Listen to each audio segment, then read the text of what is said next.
আজকে অনেকদিন পর আবারও একটা ভিনটেজ কেকের ডেকোরেশন শেয়ার করব। এই টাইপের কেকগুলো কিন্তু একটু গর্জিয়াস হয়ে থাকে আর দেখতেও কিন্তু অনেক বেশি সুন্দর লাগে। তো এই কেকটা ছিল 1 পাউন্ডের মধ্যে একদম বেসিক একটা চকলেট স্পঞ্জ কেক। তো প্রথমে আমি কেকটাকে বেক করে নিয়েছি। কেকটা কি পরিমাণে সফট হয়েছে দেখেই বুঝতে পারছেন। এরপর আমি এটাকে 3টে স্লাইস করব। আপনি চাইলে পছন্দ অনুযায়ী অনেকগুলো স্লাইসও করতে পারবেন। তো এখন আমি কেকটাকে ফ্রস্টিং করব, যার জন্য বোর্ডের মধ্যে কিছুটা পরিমাণে ক্রিম লাগিয়ে নিয়েছি আর তারপর কেকের একটা লেয়ার বসিয়ে দিব। এরপর দিয়ে দিচ্ছি সুগার সিরাপ এবং দিয়ে দিচ্ছি চকলেট ক্রিমের মধ্যে আমি চকলেট ইমালশন এবং চকলেট ফুড কালার ব্যবহার করেছি। এতে করে খুব সুন্দর একটা ফ্লেভারও বের হবে এবং খুব সুন্দর একটা কালারও আসবে। তো যাই হোক, কেকের আরেকটা লেয়ার বসিয়ে দিয়েছি সেম ভাবে সুগার সিরাপ এবং চকলেট ক্রিম দিয়ে আবার ভালো মতো ছড়িয়ে দিচ্ছি আর তারপর কেকের লাস্ট লেয়ারটা বসিয়ে দিব।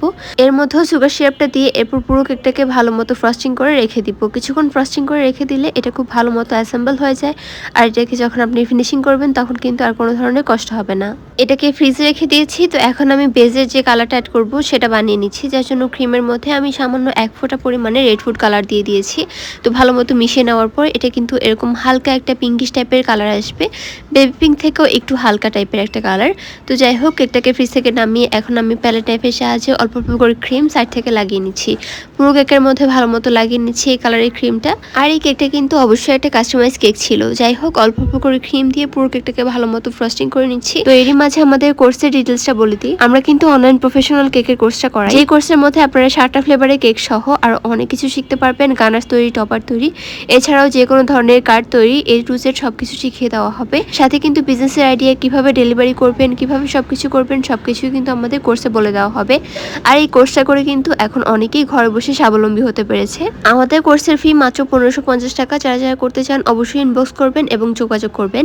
তো এখন রুডি নজলের সাহায্যে একটু গাঢ় একটা পিঙ্কিশ টাইপের কালার দিয়ে কিছু ডিজাইন করে নিচ্ছি আর তারপর ছোট একটা স্টার নজলের সাহায্যে বেজে যে কালারটা ব্যবহার করেছি সেই কালারটাই দিয়ে দিয়েছি। আর তারপর আমি কিছু রিবন বানিয়ে নিয়েছি, সেটাও কিন্তু আপনাদের সাথে শেয়ার করে দিয়েছি। রিবন বানানো খুবই ইজি।